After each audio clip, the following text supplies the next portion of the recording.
This video will demonstrate how to lodge a basic landholder rights bore, known as a BLR bore, application in the customer portal. Before beginning your application, please ensure you have the following information: location of where you want the bores or other work types placed on your property, your septic location and the neighbouring property's septic locations.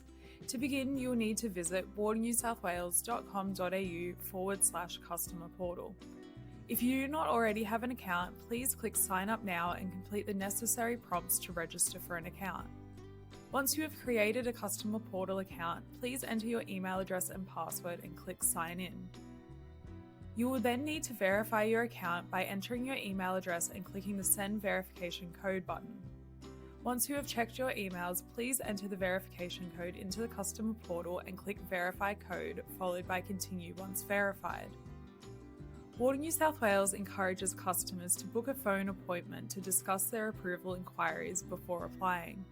This ensures that the type of approval is correct and that any applicable fees are calculated correctly. To book an appointment, please visit our website at waternewsouthwales.com.au/licensing. On the homepage, select Start New Application. You'll be asked whether you are applying on behalf of the listed organisations. Answer yes or no. You'll be asked to select from a number of options. Check the first option, build a bore to take water in my house and/or drinking water for my stock under a basic landholder right. You'll be asked what the primary purpose of your approval is. Please select domestic consumption and stock watering from the drop-down menu and press Continue.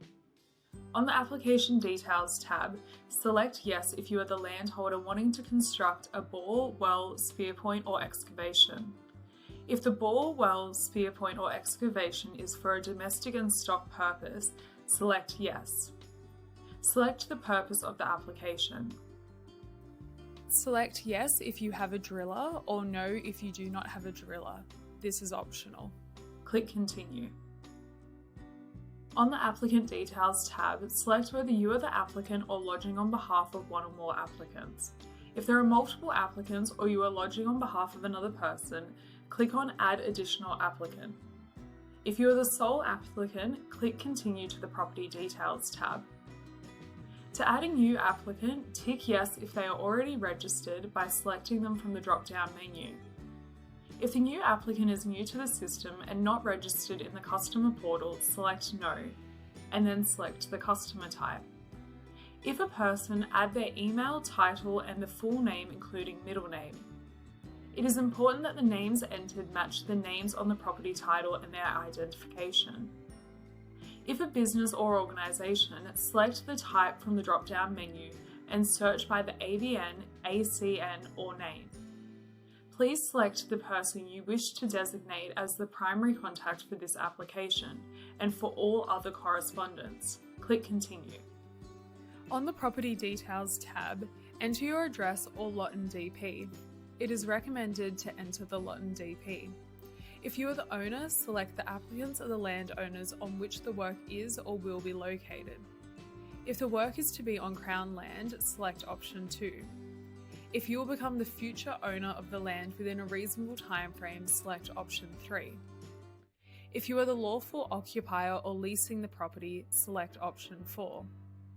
If evidence is required, please upload before proceeding with the title search.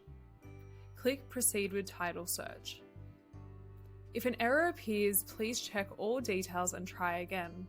When the search is successful, click Continue. On the Work Details tab, select Yes or No if the proposed work is in a high-density residential area. Select Yes or No if the property is connected to town sewerage. Select Yes or No if there are known contamination sites, septic tanks or other on-site sewage systems on your property or neighbouring properties. If yes, you must click Add Contamination Site. If no, proceed to the next question. After selecting Add Contamination Site, select the appropriate contamination type from the drop-down menu. Then select Specify Site Location on a map. Select your preferred view using the Select Imagery option on the top right corner. Then follow the on-screen prompts on the map. Once complete, save contaminated site location, submit and close. The system will then return you to the Property Details tab to complete the work site's information. Select Add Work. From the drop-down menu, select the type of work you wish to add. Enter the proposed depth and maximum pumping rate. Confirm if close to a watercourse. If yes, state the name of the watercourse. Enter proposed casing thickness. Select Specify Work Location on a map. Select your preferred view using the Select Imagery option on the top right corner, then follow the on-screen prompts on the map. Save work location, submit and close. On the Environmental Details tab, select whether you intend to clear or disturb any native vegetation to construct the works.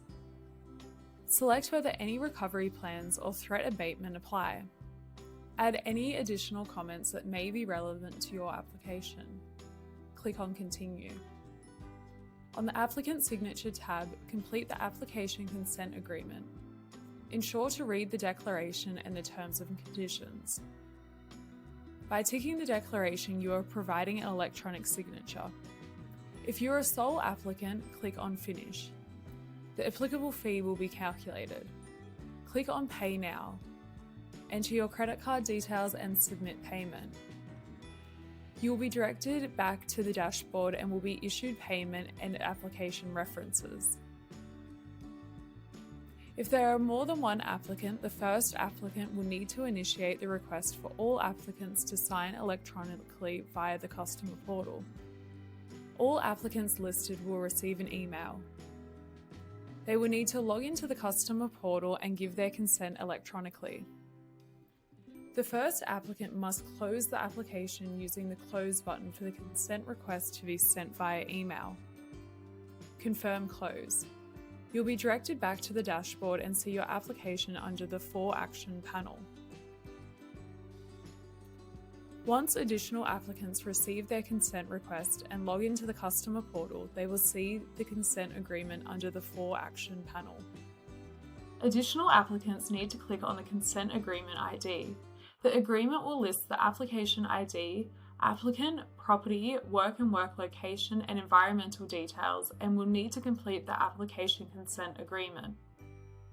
Ensure to read the declaration and terms and conditions. By ticking the declaration, you are providing an electronic signature. Once all co-holders or directors have consented to the application, payments can be made and the application can be submitted for assessment. The first applicant will need to log into the portal. The application should be listed, however, if not visible, please log in after 24 hours. By clicking on the application ID, the first applicant will be able to submit and make payment by clicking the Pay Now button. Choose your payment options and submit your application for assessment. The primary contact will receive notification whether the approval is granted.